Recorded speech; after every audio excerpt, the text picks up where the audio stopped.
madidiscover ang magagaling. Maganda ka na, talented ka pa. Baba, upo! Dito nadidiscover ang mga wrong timing. Kaya kasilog lang ang kailangan. At higit pa sa talento, dito magpapadiscover Ang pogi! Dati ka bang pospo?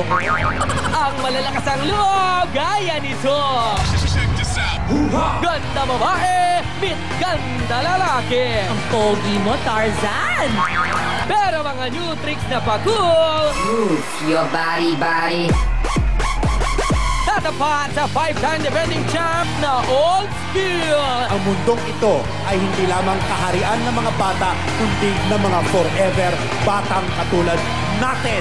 Sino ang magru-rule? Yan ang iyong susubaybayan ngayong gabi sa Talentadong Pinoy!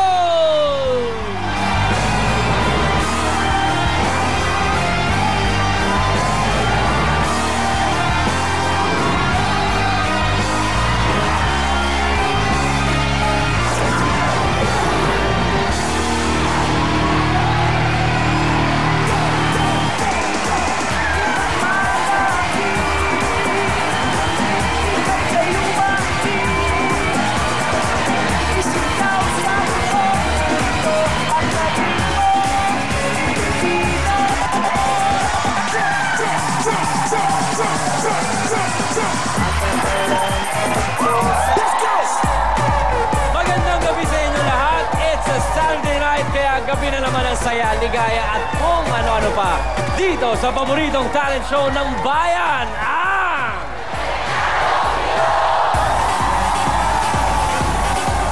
First things first, Skydome. Sino ang gusto mag-uwi ng 10,000 piso? There you go, guys. Keep the energy up. At Chuck, isa sa inyo mananalo sa ating Reaction of the Day contest. Good luck, mga kapatid. Ito mula, sinimulan na natin ang gabi sa pagpapakilala sa ating talent scouts for tonight.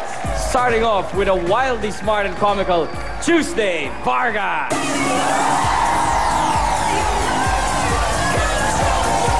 And beside her, gorgeous as ever, please welcome the statuesque Rufa Gutierrez. And we also have the gracious Congresswoman of Ormoc, Ms. Lucy Torres Gomez.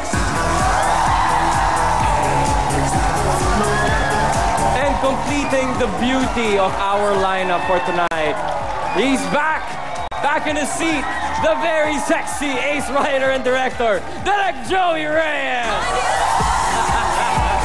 Welcome back, Direk. Happy to have you back here. Good evening, Talent Scouts. Magandang gabi po sa inyo. At ang ating jury, ang inyong makakasama ngayong gabi. Jury, magandang gabi sa inyo. Ready na ang lahat, kaya simulan na natin ang laban. Dati ay marami ang miyembro ng ating unang grupong taga Potrero, Malabon. Pero ngayon, 6 na lang sila. Ano kaya nangyari? Narito po ang kanilang storya. Bale po, nagsimula kami sa isang malaking grupo.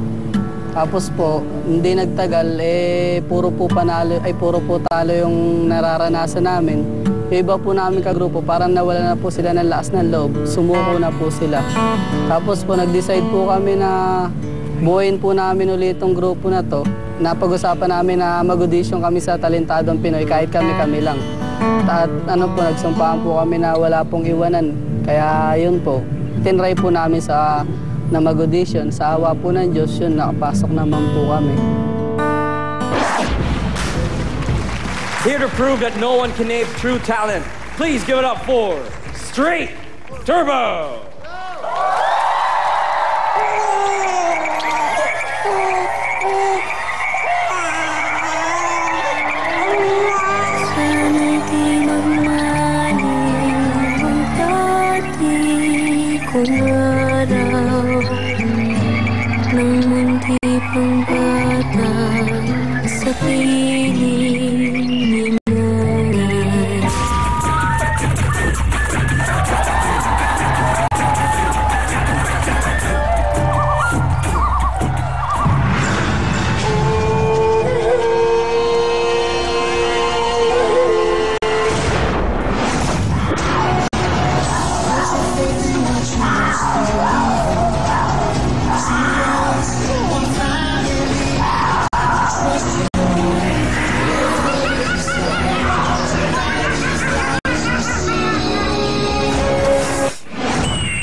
dang dang dang ke tumbang bang ke tumbang ke tepe tepe tam bang bang ke tumbang ke ping.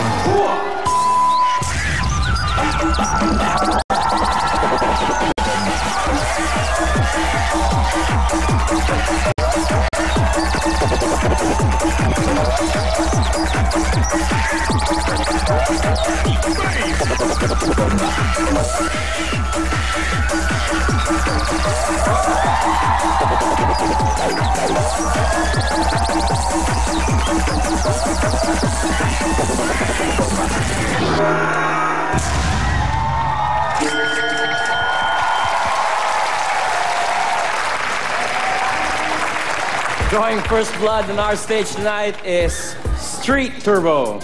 Okay, guys, etong mikropono. Tuesday? You wanna go ahead, Direk Joey? Hello. 3 punto. Una-una, ang nagustuhan ko ay hindi lamang ito yung ordinaryong sayaw na purgam na ako dahil araw-araw napapanood ko na sa TV.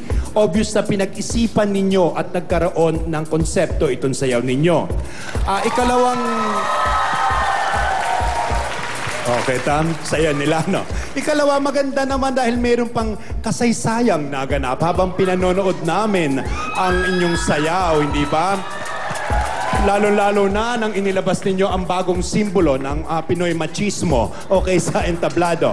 Ang ikatlo, ang punto lang na medyo bawas puntos. Kung susuriin ko yung uri ng sayaw na ginawa ninyo at yung kalidad ng sayaw na ipinakita ninyo sa entablado, para yata doon medyo kayo nagkulang. Maganda ang konsepto, maganda ang kwento, maganda at pinag-isipan nyo, pero ang sayaw ninyo ay ordinaryo. Yun lang.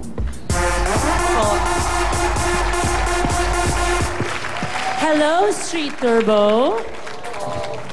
Alam mo, ako nagustuhan ko. I was very much entertained. It was unique. Pinag-isipan nyo yung kwento, yung konsepto. Maganda yung mga costumes nyo. Halatang ginastusan nyo yung mga costumes nyo. Yung makeup nyo, may kwento. At ikaw, ang pogi mo, Tarzan! My gosh! Talbog ako. Akala ko ako ng pinaka-sexing babae sa balat ng lupa. Ikaw ang pinaka-poging lalaki sa balat ng lupa sa sobrang kapayatan mo. My God, pahiram naman ang katawan mo even for one night. But congratulations. I think it was a great way to open the show.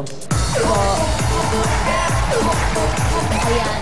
Street Turbo, magandang gabi sa inyo, mga kuya. Natuwa ako, mula simula hanggang dulo, maganda ang pagkakatahi ng kwento, tsaka may progression. Kumbaga, malumanay muna hanggang sa inaway ng mga unggoy. Congratulations pala kay kuya, yung unang unggoy. Ikaw lang ang hindi naka-makeup, pero yung sa'yo pinakabagay. Ito yung una. Naka-makeup din ba siya? Ito. Yung katabi ni Tarzan, ikaw, huwag ka na tumingin sa malayo. Ikaw yun. Huwag ka lang magpanggap. Oo, ikaw yung kuya. At saka ikaw, kuya, saktong-sakto yung role sa'yo. Alam ko pa lang sa BTR, may pasabog kang gagawin pag umakyat ka na at hindi ako nagkamali. Tama yan. Gawin nyo lang yung dapat para ma-improve pa yung talent ninyo. Kasi tama talaga si Direk Joey, naaliw kami sa kwento, nakulangan kami sa choreography. So medyo konting hasa pa doon, ha? Tsaka huwag kayo susuko, gaya ng sinabi ninyo. Bakit kayo susuko kung hindi naman kayo napapaligiran ng batas? Tandaan nyo yan, ha? Okay, go. Fight lang ng fight. Yes. Thank you, Tan Scouts. Okay, Street Turbo, thank you for your performance. Good luck with the jury later on. Thank you, Ryan.